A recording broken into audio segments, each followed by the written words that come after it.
चिदाकाश लीला ललित चिन्मय प्रेम प्रकाश श्रीहर्षण हिया लीला विमला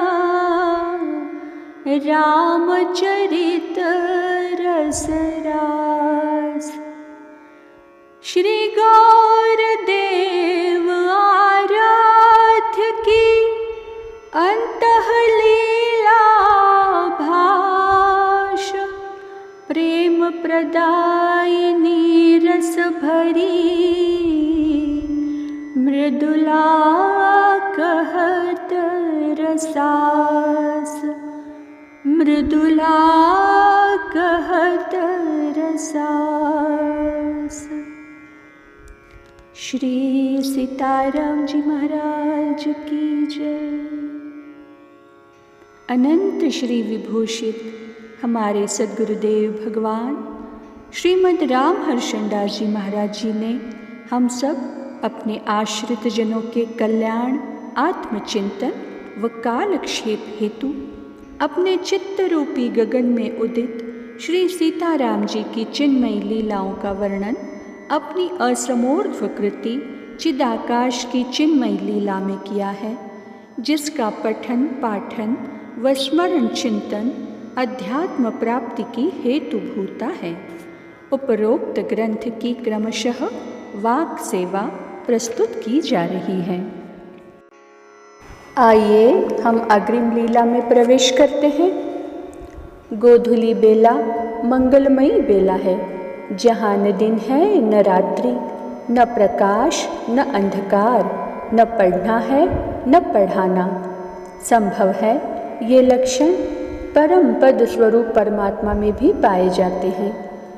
सुरगण सहायक असुर विनाशक प्रहलादपति नृसिंह भगवान के जन्म की तो यह पावन बेला है ही, जिससे इस मंगलमय समय की महिमा का स्मरण सभी के हृदय देश से आसुरी अधिकार को निष्कासित करके दैवी साम्राज्य की स्थापना करता है। राम नाम की महिमा एवं राम भक्तों की महानता का विस्तारक गोधूली काल भक्तों की भावना तथा श्रद्धा विश्वास को उच्चतम बनाकर भक्ति पथ में अग्रसर करने का कार्य करता है। इसी मधुरिन बेला की सुहावनी स्थिति में यह सिद्धि नाम की सेविका श्याम और स्वर्ण वर्ण के 2 कमल स्वकर में लेकर एकांत सिद्धि सदन की सुंदर भव्य नव्य वाटिका में बैठी युगल कमलों के माध्यम से तद्वर्णों के आकार स्वरूप में अपने आराध्यों में खोकर चित्त प्रदेश में उन्हीं का चिंतन नेत्र झांपे कर रही थी। प्रेम चिन्हों से चिन्हित तज्जनित आनंद का अनुभव विभोर बनाए था। अन्य स्मृतियों के अभाव ने भावनास्पद आराध्यों के अप्रतिम माधुर्य महोदधि में आत्मा को डुबकियां लगाने में सहायता पहुंचाई। अंतर पाकर किसी बाला के कोमल कोमल युगल कराब्जों ने श्री सीता की भाभी के मिलित युगल नेत्रों को ढक दिया। अतः वह अचानक स्थिति की वियोगिनी बनकर बुद्धि प्रदेश में स्थित हो गई हैं। किसने ध्यान मग्ना अपने ननंद नंदोई के संयोग स्वरूप सिंहासन में बैठी हुई अबला को अपने कर कमलों से उसकी आंखें झांपने की क्रिया के द्वारा पृथ्वी पर पटक दिया है। अहो, नेत्रों को ढांकने वाले पाणी पद्म तो बड़े ही कोमल प्रतीत हो रहे हैं। लगता है इनका वर्तमान क्रियाकलाप इन्हें कष्ट प्रदान करने का विषय न बन जाए, क्योंकि भ्रुकुटी की कठोरता एवं बरौनियों की शुष्कता कराब्जों को दुख देने में दया का दर्शन न कराएगी। क्यों, किशोरी जो के कर कमल हैं ये कि उनकी चंद्रकला चारुशीला आदि सखियों के? नहीं नहीं, अन्य के पाणी पंकज नहीं हो सकते ये। आहा, कैसे तरुण अरुण अरविंद की सुरभता घ्राण रंध्र से प्रवेश करके सिद्धि को सीता के स्वरूप की स्मृति से संपूर्णतया युक्त करके आत्मविस्मृति की शैया में शयन कराने में सक्षम हो रही हैं।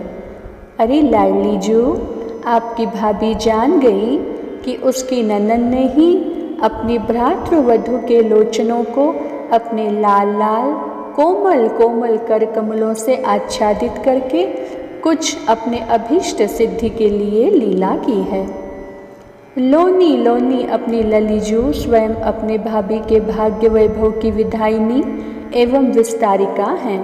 अतएव उन्हें अपनी भ्रातृ भ्रार्या से कुछ पाने की न आशा है न आकांक्षा, किंतु सिद्धि के सुख संवर्धन के लिए उसकी ननन का यह निर्मल निष्प्रयोजन व्यापार है।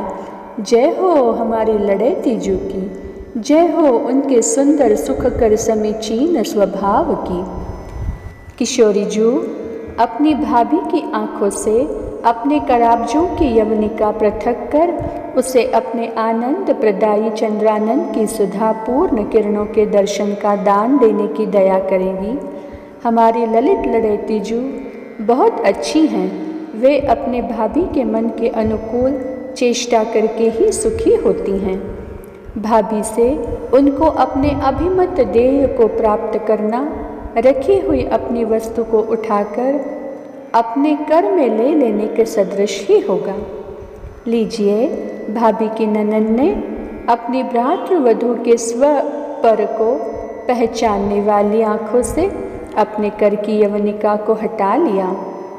अब तो किसी आपत्ति का सामना वैदेही की भाभी को न करना पड़ेगा। बहिर्मुखी नेत्रों की वृत्ति का परिशमन कर अंतर्मुखी वृत्ति में विहरने वाले अंतर्नेत्रों को ज्योति प्रदान कर देना सीताग्रज की अनुजा की अनुकंपा का मात्र परिणाम है यह। अन्यथा बाह्य नेत्रों का निर्विघ्न खुले रहना भी अंतर नेत्रों के अभाव में अंधतम की स्थिति के सादृश्य से पृथक नहीं है लाडली जू। स्व और पर के द्वैत जनित अहम मम और राग द्वेष को उत्पन्न करने वाली बाह्य दृष्टि परमार्थ से भ्रष्ट करने वाली सहज सिद्ध होती हैं। अतएव सिद्धि के ननन ने अपनी भाभी की बाह्य दृष्टि को अपने पाणि पल्लवों के पात्र से ढककर तथा तद शक्ति को परमार्थ पथानुयायी अंतः इंद्रियों की बलवती सहायिका बनाकर उन्हें परमात्मानुभव करने का उचित उपाय किया है। जय हो हमारी प्यारी दुलारी प्राणाधिक प्रियतरा विदेह वंश वैजयंती जू की, जय हो जय हो। कहिए श्री राजकिशोरी जू, आप श्री अपनी भाभी के समीप उसके नाम की कौन सी वस्तु को अपने ज्ञान का विषय बना रही हैं? यदि आपकी भाभी के ज्ञान में यह आ जाए कि उसके पास अहम और मम के दोष से दूषित अपने नाम की कोई वस्तु शेष है जिसमें सिद्धि के ननंद का अधिकार नहीं है, तो विहित प्रायश्चित्त करके उस वस्तु को भी सीताग्रज की सीता के चरणों में अविलंब सहर्ष समर्पित करने को वह सर्वभावेन सुमुत्सुक है। अहो अपनी दुलारी दीनानुकंपिनी वैदेही जू अवश्यमेव कृपा करके अपनी अंगभूता भाभी से स्वसुखार्थ कुछ कैंकर्य लेने की आज्ञा प्रदान करेंगी। कहिए लाडली जू, भाभी अपने प्रिय ननन का कौन सा रुचिकर कैंकर्य करे, अन्यथा कैंकर्य करने का संकल्प करके आपसे सिद्धि की आँखों को खुली हुई देखकर भी उसे पूर्ण न करने का पाप परिणाम भोगना पड़ेगा। सीता की भाभी के समीप जो कुछ भी उसके सहित उसका है वह सर्वभावेन निस्संदेह उसकी ननंद का है, किंतु स्वकीय सुख सुविधाओं के लिए अपनी वस्तु के स्वेच्छानुसार उपयोग करने से ही वस्तु की सार्थकता सिद्ध होती है तथा उसमें नित नित नए नए निखार का होना दृष्टिपथ का विषय बनता है। अतएव श्री श्रीधर कुमारी के नेत्र मिलित करने में उसकी ननद को सुख लगा। उसका बाल विनोद स्व के सहित सिद्धि को सुख के सिंधु में समवगाहन कराना है। छोटे बच्चे अपनी माँ की आंखें मूंदकर माँ के सहित स्वयं सुखी होते हैं तथा माँ से मनचाही कुछ वस्तु लेकर उभय आत्माओं को सुखी करते हैं। तदनुसार आज भूमिजा भी अपनी भ्रातृ भार्या से कुछ लिए बिना न रहेगी। भाभी की क्रोड़ में बैठकर लिपटी एवं प्रेम प्रक्रियाओं को करती हुई वैदेही ने कहा, लाडली जू, आपकी भाभी कब से सुमुत्सुक है कि वह अपनी ननद की वस्तु को किशोरी जी की आज्ञा होते ही उनकी सेवा में उपस्थित करने का कैंकर्य लाभ प्राप्त कर धन्य हो जाए। अतएव आप श्री अविलंब अपनी अभिमत सेवा कराने का अवसर उसे प्रदान करें, जिससे उसके सुख का सरोवर लबालब भरकर उछलने लगे। भ्रातृवधू की वार्ता सुनकर चितवनी मुस्कनी युक्त मुख चंद्र से सुधा की वर्षा करती हुई मधुर मधुर वाणी से, भाभी जी, वैदेही बंधु के कैंकर्य करने का कौशल्य भ्रातृ भार्या में जो दृष्टिगोचर होता है वह अन्यत्र अप्राप्य है। पति प्राणा तद मन मनस्का पतिव्रत धर्म की साक्षात मूर्ति एवं भगवत भक्ति परायणा प्रेम विग्रहा सदाचार संग्रहालया गंधर्व विद्या विशारदा योग विद्या विभूषिता सर्वसिद्धि समन्विता अपहत पापमादि अष्टगुण मंडप मंडिता आदि गुण गरिमा विशिष्ट सीता की भाभी का काय वैभव भी अप्रतिम और अनाख्येय है, क्योंकि ब्रह्मा के सृष्टि संग्रहालय में ऐसी असमूर्त मूर्ति के स्थापना की पुनरावृत्ति आज तक नहीं हुई एवं प्रकारेण निमिकुल वधु की प्राप्ति विदेह वंश की विभूति बनकर उसे प्रतिष्ठा के शिखर पर बैठाने की हेतु तथा जगत को आत्मज्योति जगाने में सहायिका सिद्ध होगी। मैं, भैया, दाऊ और मैया सीता की भाभी की प्राप्ति भगवत कृपा प्रसाद का महाफल जानकर अपने किसी पुण्य समूहों एवं भाग्य वैभव का चमत्कार नहीं स्वीकार करते। अपने आत्माधार की अनुजा का सिद्धि को श्रेष्ठ गुण गणालया कहना उनकी भाभी को कंपित वदना बना देता है। वह भय से भर जाती है। लगता है उसे कहीं अहं का पिशाच सिर पर सवार होकर बोलने न लगे। वैदेही जू को जो उसमें दृष्टिगोचर होता है वह उसका नाम मात्र नहीं है, वह तो सर्वभावेन ललित लड़ैती सियाजू का है। सिद्धि नामक दर्श में श्री सियाजू स्वयं के प्रतिबिंब को देखकर उसे सिद्धि के अंतर्मुख आरोपित करती है, जिससे उनकी भाभी भयभीत होकर उन्हीं ननन के शरण में पड़कर त्राण पाना चाहती हैं। अच्छा, जाने दे इस विषय को। हमारी किशोरी को अपनी भ्रातृवधू से क्या मांगना है, उसके नेत्रों को खोल देने के उपलक्ष्य में। आप श्री कुछ कह नहीं रही हैं, मंद मंद मुस्कान से अपनी भाभी को केवल भुलावा दे रही हैं। अच्छा है, श्रवण करें। सीताग्रज की सीता को चाहिए अपनी भाभी सिद्धि कुंवरी का अंकासीन असमूर्त लाड प्यार, जो उनकी ननन का आत्माहार सिद्ध होगा। अन्य प्रयोजन ही ना निमिकुल नंदिनी को अन्य कुछ ना चाहिए। कहिए, भूखी को भोजन मिलेगा भाभी जी।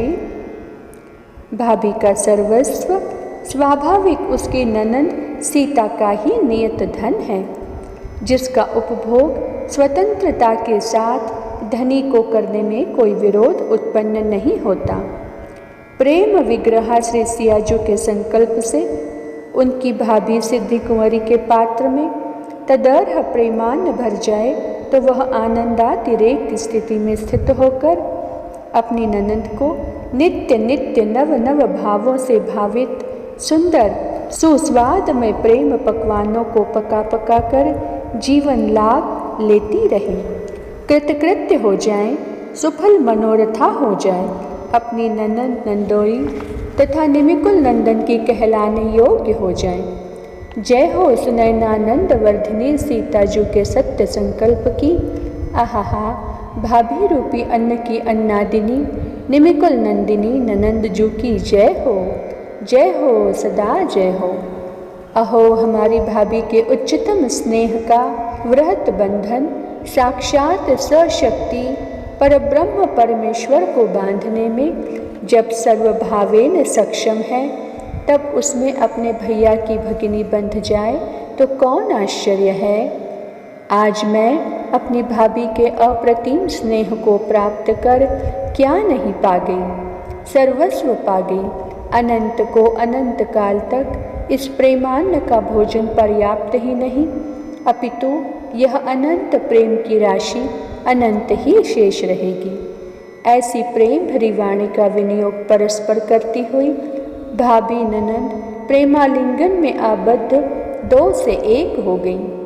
अपनी प्राणवल्लभा के मुख से अपनी भगिनी की अंतर कथा श्रवण कर श्री मिथिलेश कुमार प्रेम विभोर बन गए। पुनः प्रकृतिस्थ होने पर सिद्धि मुख से कथा श्रवण करने के लिए समुत्सुक से जान पड़ने लगी।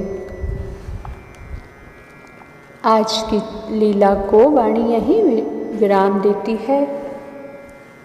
श्री मिथिला विहारी विहारिणी जो सरकार की जय।